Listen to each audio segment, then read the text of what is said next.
오늘 저는 여러분과 함께 신앙의 성장 과정이라는 제목으로 은혜를 나누고자 합니다. 살아있는 모든 것은 성장하고 장성하고 열매를 맺습니다. 신앙도 살아있는 신앙은 반드시 성장합니다. 만일 신앙이 예수 믿고 난 다음에 장성하지 않는다면 그는 죽은 신앙이든지 안 그러면 화석화된 신앙인 것입니다. 그러므로 저는 오늘 우리 신앙이 성장하기 위해서 반드시 우리가 밟아야 될 단계를 여러분에게 말씀해 드리고자 합니다. 이 단계를 밟지 않고는 어떠한 사람의 신앙도 결코 성장할 수가 없는 것입니다. 그러면 우리가 신앙의 성장하기 위해서 어떠한 단계를 밟아야 될까요? 첫째로 신앙 성장은 반드시 자아가 깨어지는 과정을 통과해야 되는 것입니다. 아담과 하와의 자녀들은 태어날 때부터 벌써 조상의 죄를 이어받아 이기주의적이고 인본주의며 탐욕의 노예가 되어서 태어나는 것입니다. 하나님께서는 이 이기주의고 인본주의적이며 탐욕의 종이 된 사람과 더불어서 결코 역사할 수 없습니다. 이러기 때문에 하나님께서 우리 예수를 믿기 전에도 그렇거니와 믿고 난 다음에도 우리의 생애 속에 사자처럼 달려들어 우리의 이기주의를 깨뜨리고 탐욕을 파괴하고 하나님 중심의 삶으로 돌아오는 역사를 반드시 베푸시는 것입니다. 사람이 깨어지지 아니하고는 하나님과 결코 동행할 수가 없습니다. 그렇기 때문에 역대 하나님께서 사용한 주의 위정한 믿음의 사람들은 반드시 쓰디쓴 깨어지는 체험을 한 사람들인 것입니다. 오늘날 또 예수 믿는 사람들은 하나님께서 모두 다 그 손에 드시고 크게 쓸 사람은 크게 깨뜨리시고 적게 쓸 사람은 적게 깨뜨려서 인본주의에서 신본주의로 이기주의에서 하나님을 사랑하는 것으로 변화시켜 놓고 난 다음에 하나님과 동행하게 해주시는 것입니다. 성경의 대표적인 인물을 보면 요셉을 볼 수가 있습니다. 요셉은 야곱의 12자녀 중에서 11째 자녀인 것입니다. 원래 신앙심이 두터웠었습니다. 다른 형들은 별로 하나님 말씀을 좋아하지 아니하고 또 하나님께 예배드리기를 기뻐하지 않았지만 요셉은 하나님 말씀 듣기를 좋아하고 하나님께 가까이 있었습니다. 그러므로 하나님께서 요셉의 일생에 관해서 계시하여 주셨습니다. 하루는 꿈을 꾸는데 형들과 함께 나가서 밭에서 밀단을 묶어서 세웠는데 자기 밀단이 가운데 서고 11밀단이 자기 밀단을 향해서 절을 하는 것을 보았었습니다. 또 한 번은 꿈을 꾸었는데 밤에 하늘을 쳐다보니 해와 달과 11별이 서서 자기에게 절하는 모습을 보았었습니다. 이것은 하나님께서 요셉의 생에 어떠한 일을 이루고 계셨던 것을 계시해서 주신 것입니다. 그러나 요셉은 아직까지도 이기주의적이고 인본주의적이며 욕심이 있었습니다. 그것을 자기 마음속에 감추어 놓았으면 좋아할 것인데 아버지와 형제들에게 식사할 때 이것을 자랑했었습니다. 그 결과로 형제들이 마음속에 독한 시기를 가지게 된 것입니다. 그리고 그 동생 요셉을 미워한 것입니다. 한 번은 형들이 다 나가서 목축을 하고 있는데 아버지께서 음식을 주시면서 형들의 안부를 물어오고 이 음식을 갖다 주라고 했었습니다. 아버지는 요셉을 사랑해서 색동옷을 입혔는데 그 옷을 입고 음식을 가지고 형들의 목축 현장에 가니까 형들이 당장 보고 저 꿈꾸는 자가 온다. 저 꿈쟁이를 우리가 죽여버려서 꿈이 어떻게 되는가 보자. 요셉이 가까이 오자 형들이 달려가서 그 음식을 빼앗고 옷을 벗겨서 찢어버리고 알몸된 요셉을 마른 우물에 던져 넣어버렸습니다. 캄캄한 우물 밑바닥에서 그는 형들이여 나를 살려달라고 고함쳐도 형들이 아랑곳하지 않았습니다. 형들이 점심을 먹고 있는데 마침 아라비아 대상이 지나가는지라 그 중에 한 사람 형이 말하기를 우리 요셉을 저렇게 죽이지 말고 끌어내어서 아라비아 대상에게 팔아먹자. 종으로 끌려가 버리면 자기 꿈이 이루어지지 아니할 것이라고 했었습니다. 그 말에 동의를 하고 요셉을 끌어올려서 아라비아 대상에게 돈을 받고 팔아버렸었습니다. 아라비아 대상은 마침 애굽에 향료를 팔려가는 길이라 데려가서 애굽의 바로 왕의 지휘대장인 보디발에게 종으로 팔아버리고 말한 것입니다. 그 당시에 종이란 것은 짐승만 못했었습니다. 주인의 소유가 되면 주인이 시키는 대로 해야만 됐었습니다.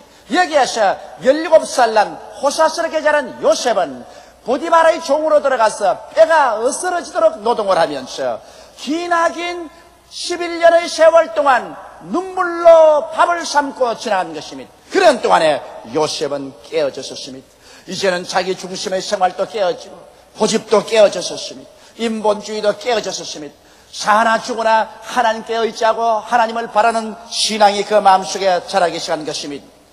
그러고 난 다음에 이제 요셉이 신임을 받아서 좀 살만하자 말자 또다시 보디발의 아내의 모함을 받았어요. 그는 억울하게 누명을 덮으시고 보디발의 진노를 사서 많이 얻어맞고 시위대 감방에 갇혀버리고 말한 것입니다. 시위대 감방에 갇히면 그것은 세월이 아무리 흘러가도 나올 가망성이 없습니다.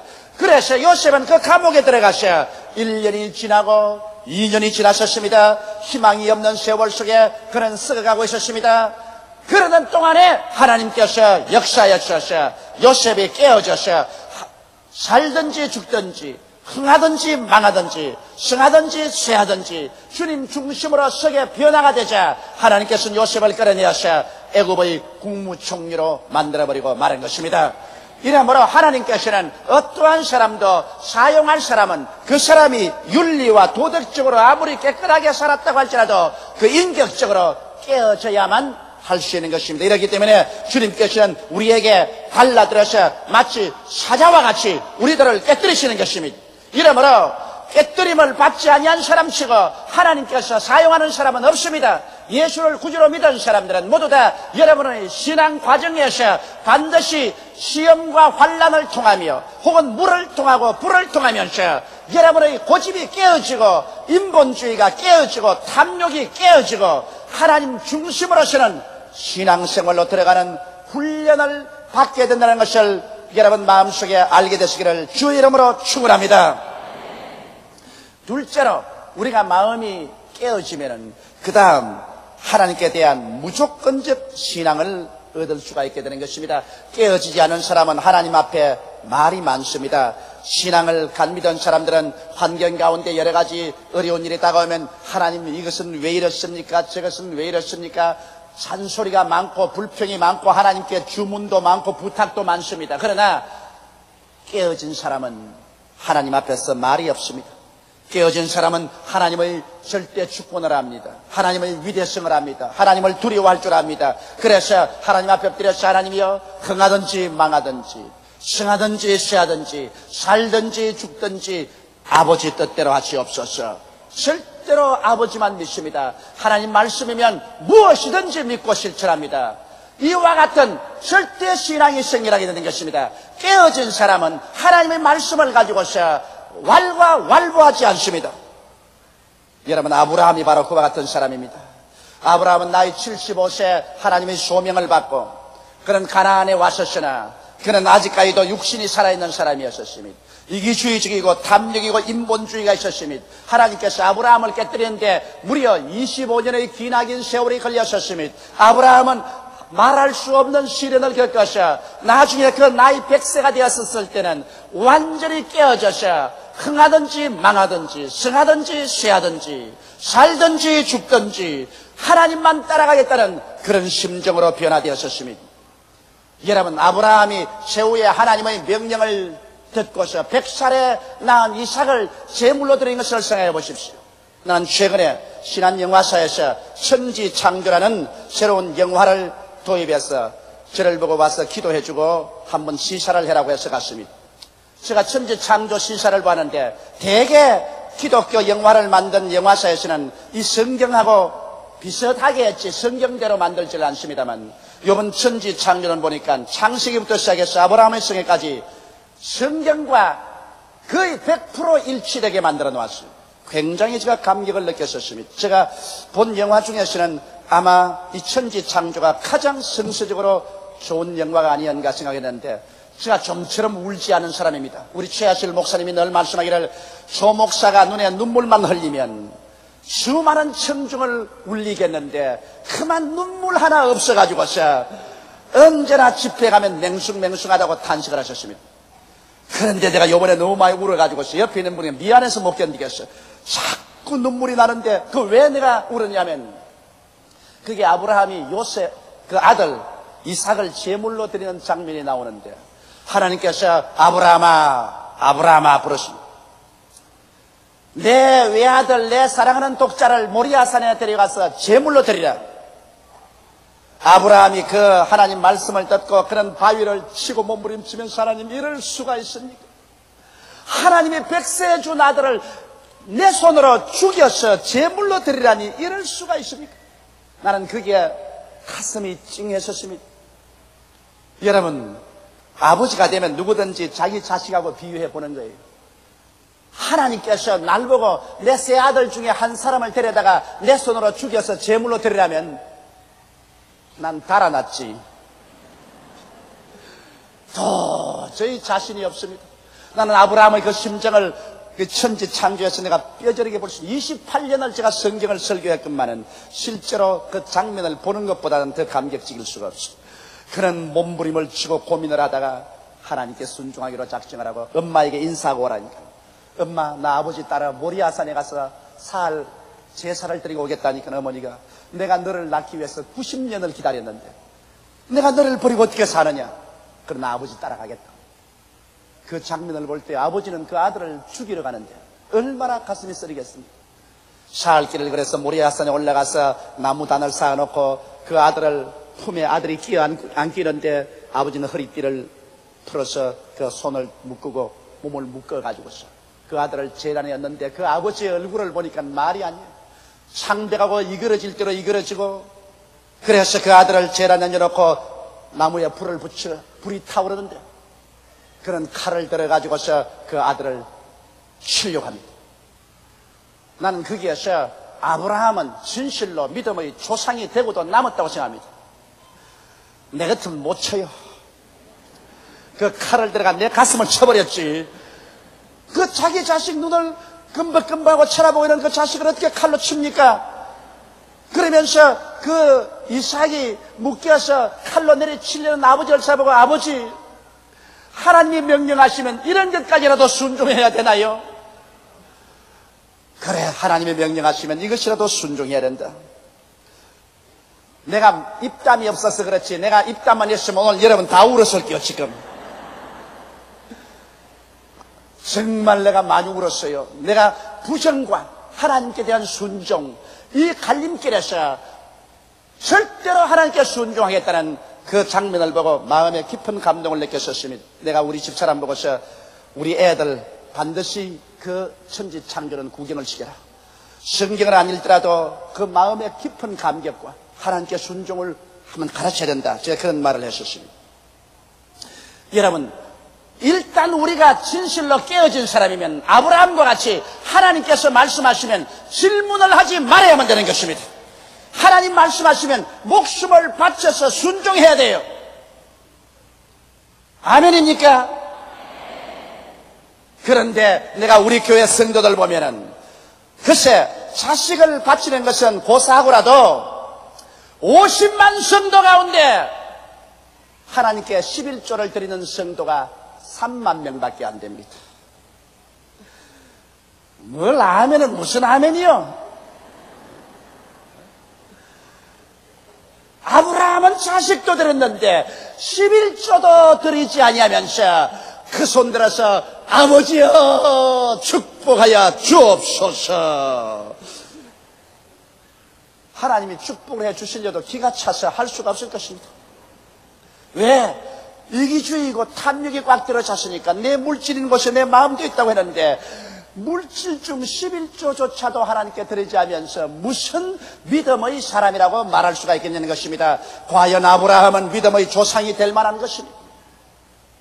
그렇기 때문에 아브라함을 보고 하나님께서 내가 내게 복주고 복주며 너를 번창케 하고 번창케 하려고 약속하신 것입니다. 이러므로 여러분, 우리가 신앙이 성장하는 과정에서는 우리가 깨어져서 하나님의 명령이면 두말하지 아니하고 변명하지 아니하고 논쟁하지 아니하고 전폭적으로 순종하는 믿는 이러한 사람이 되어야만 되는 것입니다. 요셉은 바로 그런 사람이었습니다. 요셉은 13년 동안 그 쓰라린 고통 속에 원한에 사무쳐야 할 것인데 요셉은 형들이 자기의 도움을 청하러 왔을 때 뭐라고 말했습니까? 창세기 50장 20절에 당신들은 나를 해하리 하였으나 하나님은 그것을 선으로 바꾸사 오늘과 같이 만민의 생명을 구원하게 하시려 하셨나이다. 오히려 그런 원한 대신에 하나님께서는 그를 통해서 오늘 하나님께서 만민을 구원하는 일을 하도록 섭리하셨으므로 형들은 두려워 말라고 위로하는 자리에 들은 것입니다.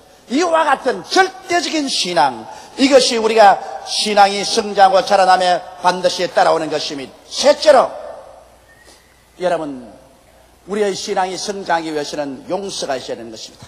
인간은 마음속에 미움을 가지고 있으면 신앙 인격은 절대로 성장하지 않습니다. 모든 만물은 서로 용서합니다. 전화가 나서 산천 초목이 다 타버리고만 남아도 이듬해 봄이 되면 다시 이름 모를 풀이 솟아나고 꽃이 그 황폐한 산과 들을 덮어서 치료해주고 마는 것입니다. 오늘 우리 마음에 상처를 입어서도 세월이 흘러가면 마음의 상처가 아물어지고 다시 평정을 얻게 되는 것입니다. 자연은 치료하는 자비를 베풀어주는 것입니다. 이와 같이 여러분, 우리도 우리의 개인 생활, 가정, 부부 간에, 부모 자식 간에, 이웃 간에, 사회와 국가 간에 용서해 주는 것을 배워야 되는 것입니다. 용서를 배우지 못하면 결코 인격적으로 성장하지 못하고 발전하지 못합니다. 요셉은 용서하는 사람이었습니다.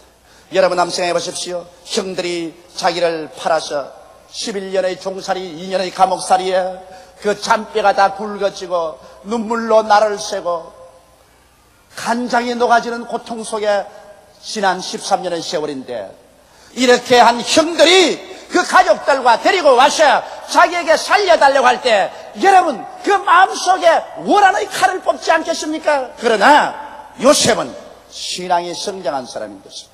성경에 보면 창세기 50장 15절로 17절에 요셉의 형들이 그 아비가 죽었음을 보고 말하되, 요셉이 혹시 우리를 미워하여 우리가 그에게 행한 모든 악을 다 갚지는 아니할까 하고 요셉에게 말을 전하여 가로되, 당신의 아버지가 돌아가시기 전에 명하여 이르시기를 너희는 이같이 요셉에게 이르라. 내 형들이 내게 악을 행하였을지라도 이제 바라건대 그 허물과 죄를 용서하라 하셨다 하라 하셨나니 당신의 아버지의 하나님의 종들의 죄를 이제 용서하소서 하며, 요셉이 그 말을 들을 때 울었더라.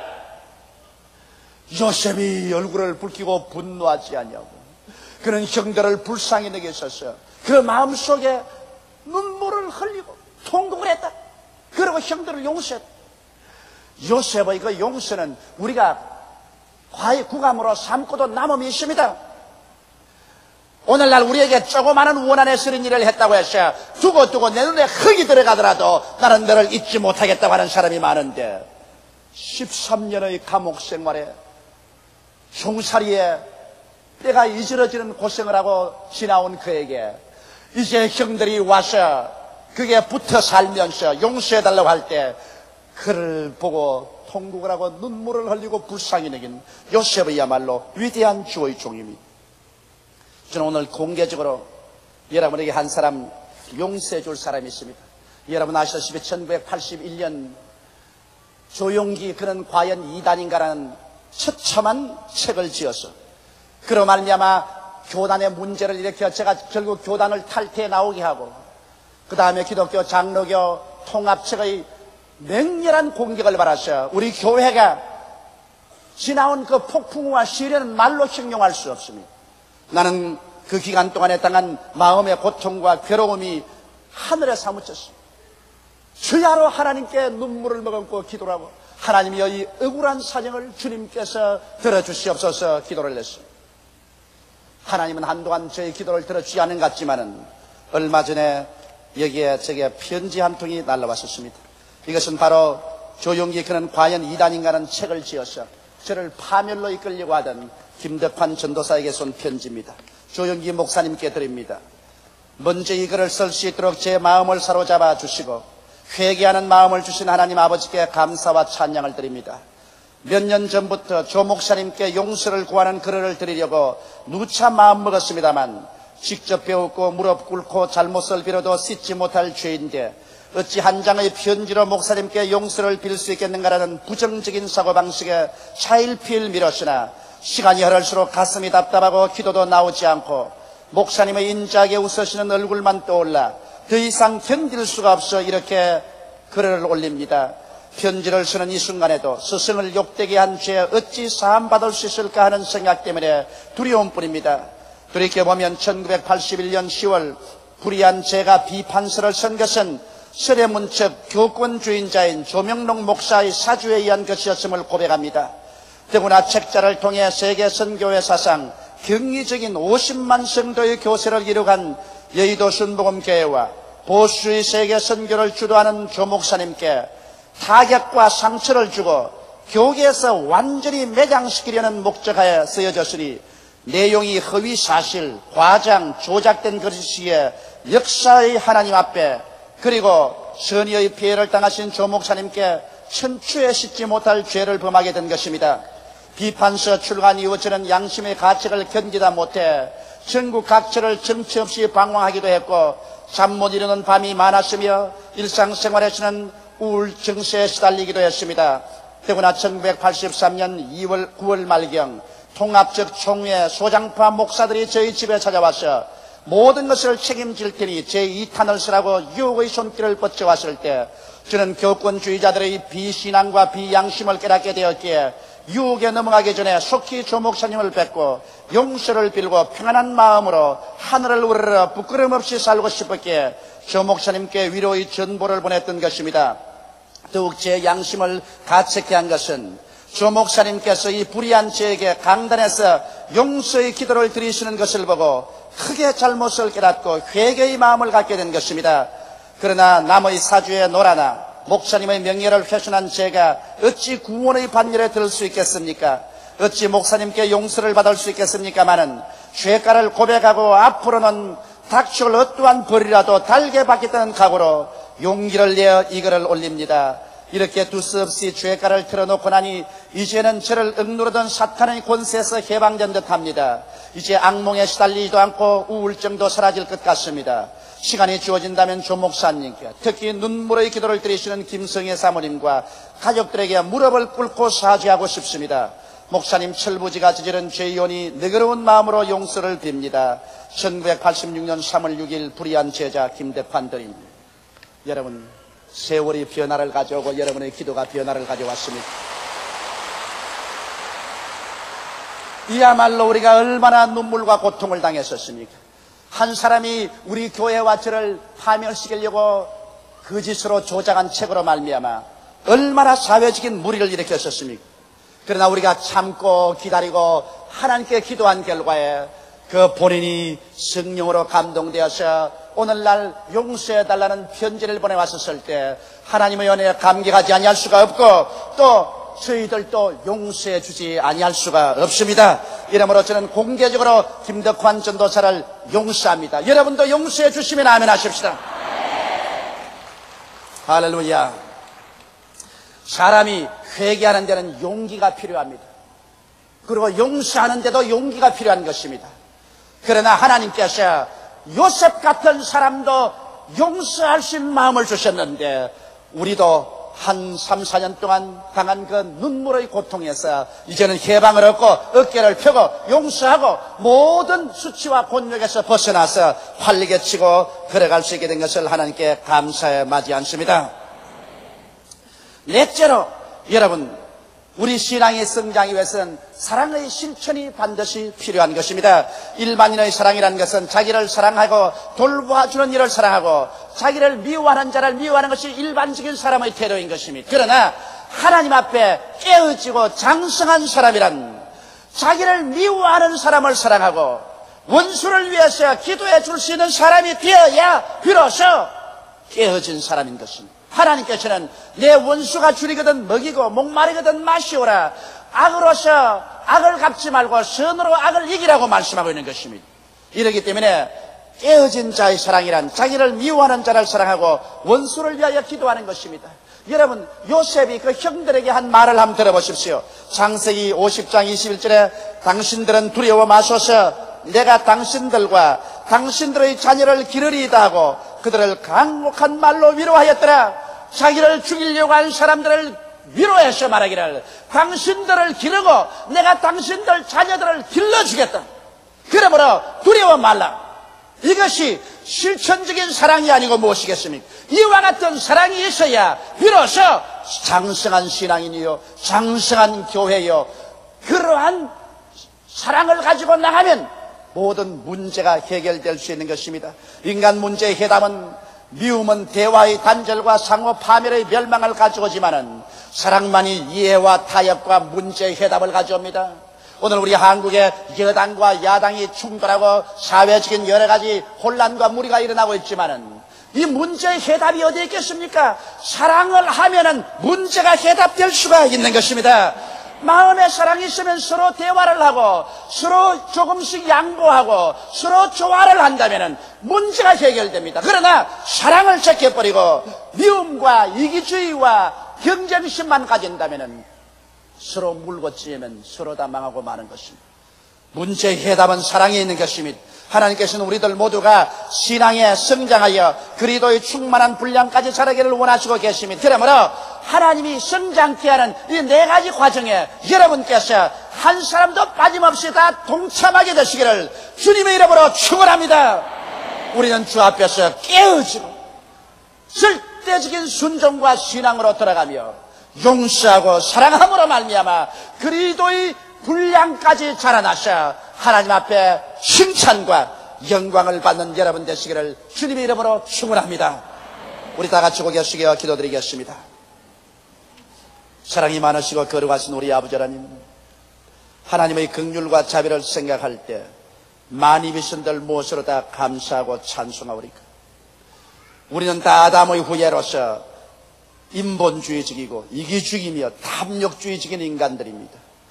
내 아버지는 예수를 믿고 난 다음에도 역시 이 탐욕과 이기주의가 떠나지 않은 우리들을 주께서 깨뜨려 주시옵소서. 하나님 아버지여, 주께서 많이 쓸 사람은 크게 깨뜨리시고 적게 쓸 사람은 적게 깨뜨림을 합니다.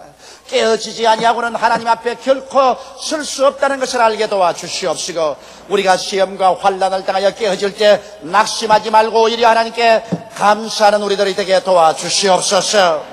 아버지여, 깨어진 사람 두말하지 않고 절대 순종하고 절대 믿게 되며 용서와 사랑을 실천하게 되는 것이오니 이를 통하여 우리가 다 성장하고 장성하여 그리스도의 분량에 도달한 성도들이 되게 도와주시옵소서.